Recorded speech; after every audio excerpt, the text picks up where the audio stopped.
Welcome back, everyone, to the Berserk manga analysis series.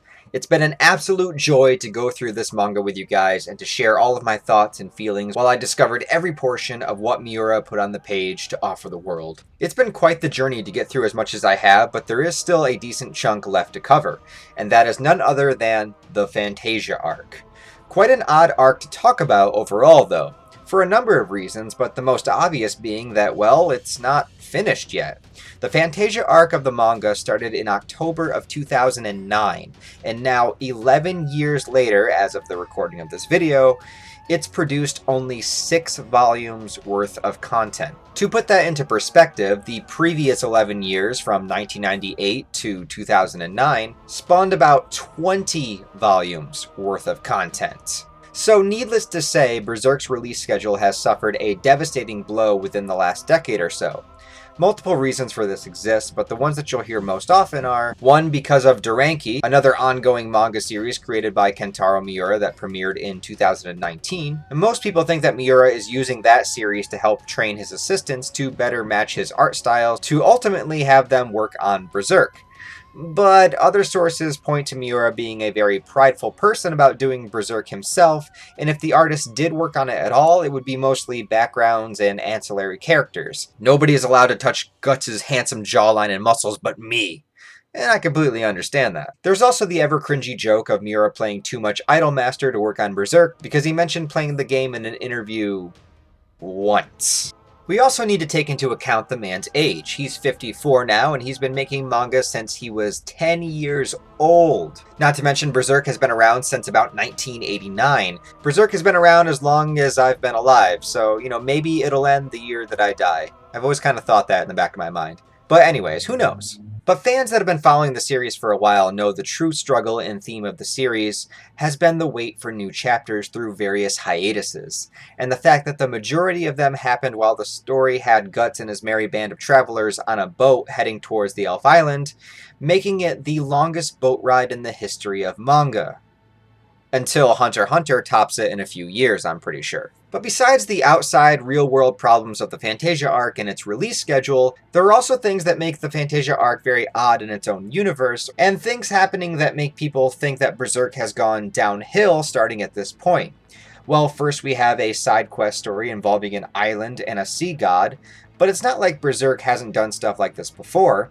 The Lost Children chapters of the Conviction arc, or even the troll fight in Enoch Village, are similar to what goes on here at the beginning of Fantasia, but maybe it's the fact that people just wanted them to get to the island destination in a more urgent way than they had previously. Or maybe that it's unlike any of those, unlike Rosine, the sea god doesn't actually serve as a character, just a big obstacle and a reminder of what the world may have been like before everything changed. Or maybe it's just that it feels kind of like filler. Maybe with everything Guts and company have done and gone through, the threat of danger wasn't as present as it was before, especially knowing that the Sea God Island isn't where the journey will eventually end up.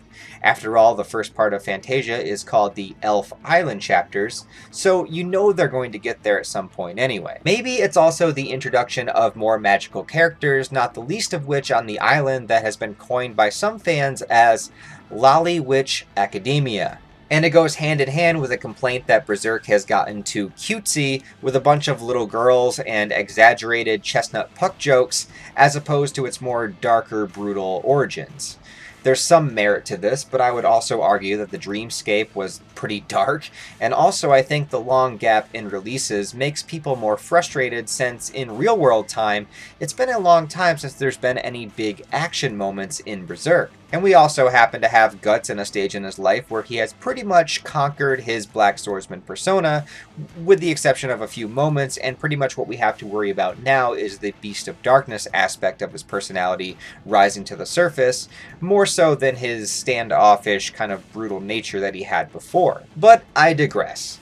I'm not sure how far into the Fantasia arc we even are. We could be halfway, a third, it's really hard to tell. Will it be the final arc, or will there be another arc after this one? But regardless, I do think there is a lot of great stuff to enjoy here. But I can't really rank it among the other arcs because it's still unfinished.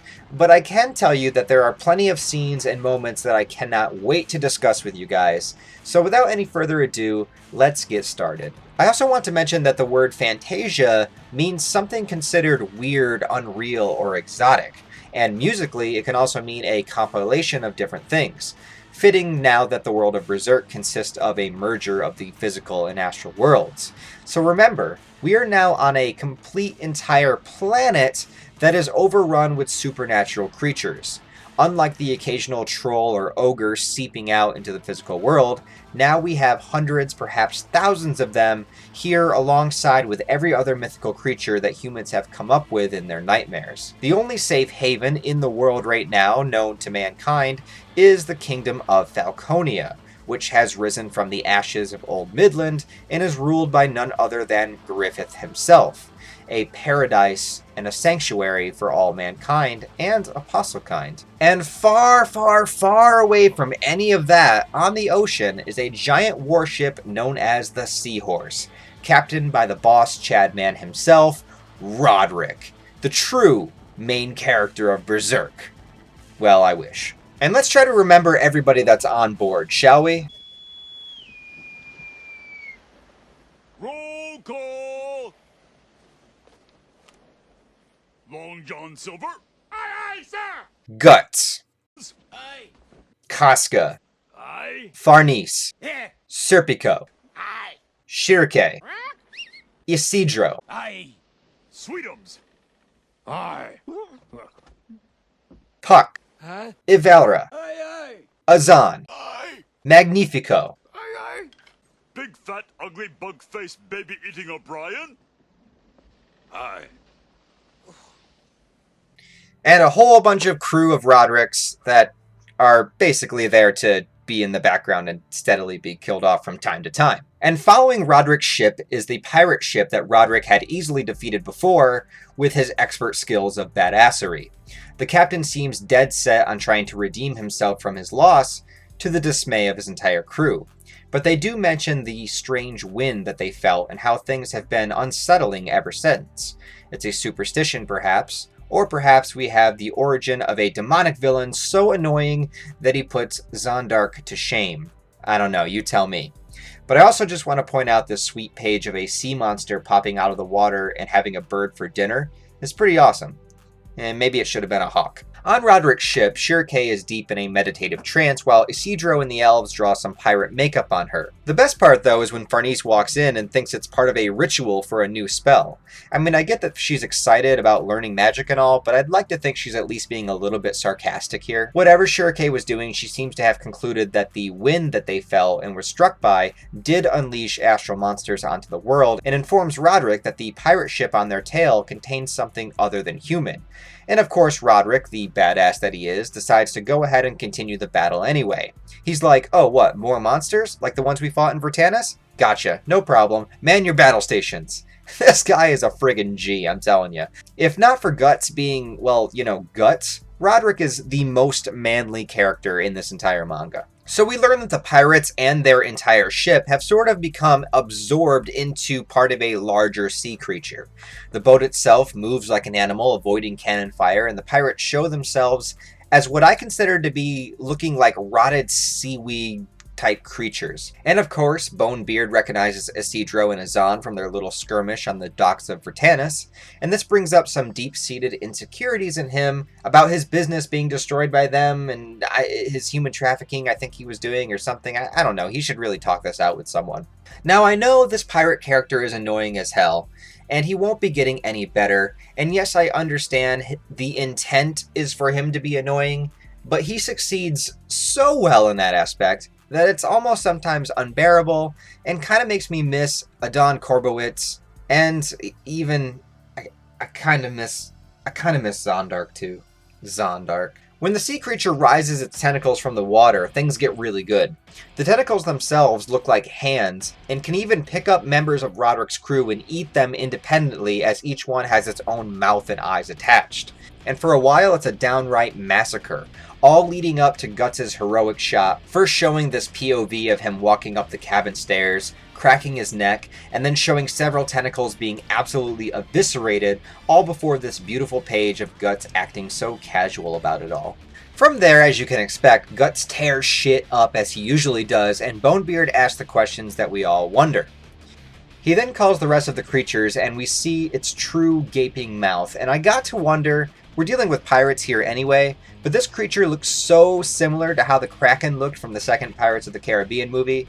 I can't be alone in seeing this comparison. But in the Pirates movies, they never had Jack Sparrow blast the fucker in the mouth with his cannon arm and then slash the hell out of it using the force of the blast itself. And after that, Roderick shows once again that he is a pro by having already set up the cannons once more, blasting the pirate ship up. But instead of getting a conclusion here to this battle now, we pretty much have Bonebeard literally twirling his mustache saying, "Curse you, you haven't seen the last of me," as he leaves to avoid the morning sunrise. I suppose too the Bonebeard hate might come from the fact that there have been so many great antagonists in Berserk that going back to an Adon type character ranting over the top villain, it feels kinda like a letdown. But also maybe Miura just wanted to revisit this archetype, and really this is probably the only spot left in the story where one could fit in, before things begin to ramp up for the true final dark confrontation in any way with the new Band of the Hawk members, that are all kind of great characters. But anyway, because of the battle with the sea creature, the warship needs repairs, and thus Roderick instructs his crew to dock at the nearest island while they fix things up. And just this simple plot device in general is great. Guts and company exploring a random island after the merging of the astral and physical worlds has happened. This island could be crawling with monsters and weird happenstances, and yes, it's still very side questy, but just the anxiety of not knowing who or what could be lurking on this island is super exciting. And Guts' brand is even warning them of the oncoming danger, as it's been steadily but slightly bleeding ever since the Astral World merger. Even the protective seal covering it isn't doing the best job. But despite this, Isidro runs off on his own, excited to explore the uncharted island. And I like how he says boys, islands, and exploring are like a trinity. There's some truth to that. What boy doesn't love venturing and exploring and finding hidden caves and places that the adults don't know about or wouldn't even dare venture? And if you didn't do stuff like that as a kid, I kind of feel sorry for you. Isidro does find a cave, but telling him not to go in is a young girl with hair covering her face and holding a pretty large fishing spear. And though Isidro can't stop staring at her chest, my man, she tells him that this cave is home to the sea god. It cuts back to the rest of the group walking, and I know this might sound really silly, but I love the order that they're walking in. Hear me out. So we got Magnifico first because he's oblivious and an idiot and doesn't understand where he is or what he's doing. But then really first is Roderick, the captain leading the team. Then we have Serpico, the quickest fighter, right behind him. Shurike and Casca are in the middle as they need to be the most protected.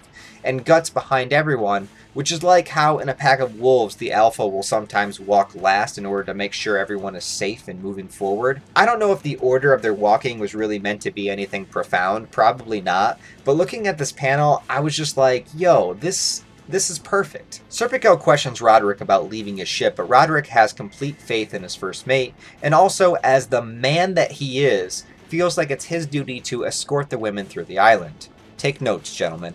But anyway, as they enter what looks to be like a little fishing town, it seems to be empty of people. And we're entering into a very haunting, ghost town-like atmosphere, until Casca notices something. She pulls Fernice along with her to an opening in a rock formation to see something that looks almost like the head of a squid with its eyes closed. It's a statue of an ancient god. Shirke explains that things like these were considered gods before the widespread of the Holy See religion. And every time we get more glimpses and information on the Holy See, I find it dreadfully fascinating. It's like at one time the astral and physical worlds worked in a much more fluid way with one another. But as humanity thrived and the Holy See was brought into existence, the connection between the spiritual and humanity was weakened. We created an ultimate god to replace the need for things like sea gods. And of course, I believe that this is all in line with whatever the god hands or the idea of evil's plan ultimately is, but none of that really matters here. Shurike decides to go off on her own to get in touch with the spiritual side of this island and try to understand what she is feeling here. And the rest of the group enters a tavern where people are seemingly sitting in the distance but covered by shadow. There's even a cook that tells them to serve themselves, but clearly these people are not people, and Guts picks up on this right away. Meanwhile, Isidro's attempt to explore the cave was thwarted by him tripping over himself. The poor bastard. So the island girl took him back to her little hut, where she seems to have no issue whatsoever changing in front of him. All I gotta say is good job, Isidro, but all he can do is look in paralyzing fear of a naked girl in front of him. As she puts on her clothes, she introduces herself as Isma, and she excitedly wants to hear all about the world outside of her tiny island. Shirake makes it to the same cave where Isidro was just moments ago, and she finds the flame dagger that Isidro dropped, and just by stepping slightly into the cave, she sees the tentacles similar to that from the ghost ship. And then we get one of the best gags in Berserk that Berserk has ever done, in my opinion. Shirake uses the thought transference power to see where Isidro is, just to make sure he's okay, and she sees through his eyes only to see Isma's cleavage that Isidro cannot stop staring at.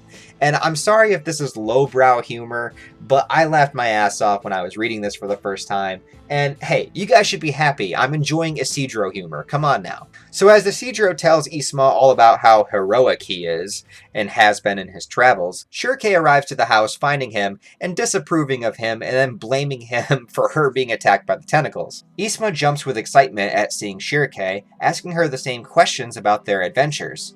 And immediately, Shirake senses something odd about this girl. That this girl is not human.